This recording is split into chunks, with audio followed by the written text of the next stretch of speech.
Ini ya. Lalu itu beliau mengatakan man ba'a jilda udhiyatihi fala udhiyata lahu. Yaitu barang siapa yang menjual ya kulit hasil kurban. Ini kulit ini ya. Ini kulit. Juga di sini ada bulu-bulunya di sini. Ini kan biasanya dijual. Kata Nabi SAW, siapa yang menjual kulit hasil kurban, maka fala udhiyata lahu. Tidak ada kurban untuknya. Jadi dianggap kurbannya itu tidak ada.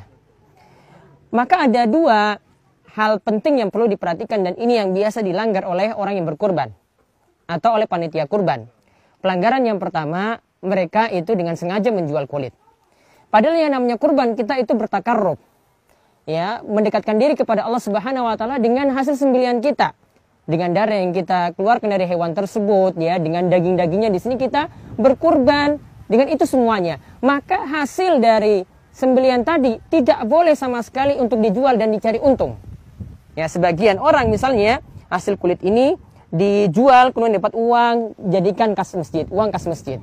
Atau kulit ini dijual, ditukar lagi dengan kambing, dibarter dengan satu kambing. Kulitnya misalnya banyak, ditukar lagi untuk satu kambing, ya, kemudian disembelih lagi mungkin untuk makan-makan panitia. Itu pun juga tidak dibolehkan. Ya, yang ada kulit seperti ini, ya, para pemirsa sekalian perlu pahami, itu diberikan kepada orang yang butuh begitu saja sebagai sodako atau sebagai hadiah. Ya, tidak boleh sebagai upah juga bagi tukang jagal. Maka pelanggaran yang kedua yang dilanggar biasanya hasil dari sembelihan, daging-dagingnya yang ada di sini, ya, daging-dagingnya yang ada itu juga biasanya dijadikan hak khusus bagi tukang jagal. Ini juga tidak dibolehkan. Jadi mereka cuma mendapatkan upah saja, sebagaimana yang dikatakan oleh Ali bin Abi Thalib, upah dari uang saku suhibul kurban. Tidak boleh diambil dari daging kurban, mereka diistimewakan dengan diberikan misalnya secara khusus kepalanya, secara khusus, ya, bagian kakinya atau bagian-bagian tertentu yang ini dianggap sebagai upah. Jadi caranya yang boleh di situ adalah biar tidak melanggar ketentuan yang kedua ini, yaitu shahibul kurban memberikan uang dari sakunya sendiri diberikan kepada tukang jagal.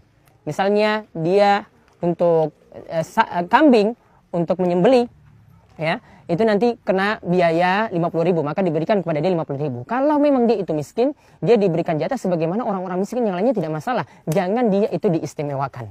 Jadi intinya di sini dua pelanggaran yang perlu diingat para pendengar sekalian. Yang pertama, tidak boleh menjual hasil kurban, terutama adalah kulitnya.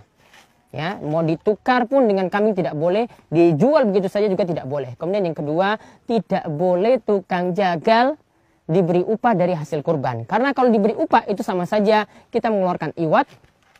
Ya, hasil kurbannya tadi itu kita jual, kemudian uangnya kita beri kepada dia. Ya, ini suatu pelanggaran dalam masalah kurban. Maka lakukanlah kurban untuk mengharap wajah Allah Subhanahu wa taala. Lakukanlah kurban sesuai dengan tuntunan. Jadi jangan kita buat amalan-amalan yang ini nanti membuat kurban kita itu jadi sia-sia. Maka ikutilah tuntunan Nabi. Janganlah kita itu langgar apa yang telah beliau tentukan. Dan ingatlah kata Nabi SAW, man amila amalan laisa alaihi amruna fawaraddun. Siapa yang melakukan suatu amalan yang tidak ada tuntunan dari kami, maka amalan tersebut itu tertolak. Maka ini yang harus kita perhatikan dalam masalah pemanfaatan hewan kurban, dari kulit, dari dagingnya macam-macam, ya. Intinya kita murni melakukannya karena ibadah. Jadi itulah tuntunan yang mesti kita ikuti. Ya, demikian, wabillahi taufiq wal hidayah. Wassalamualaikum warahmatullahi wabarakatuh.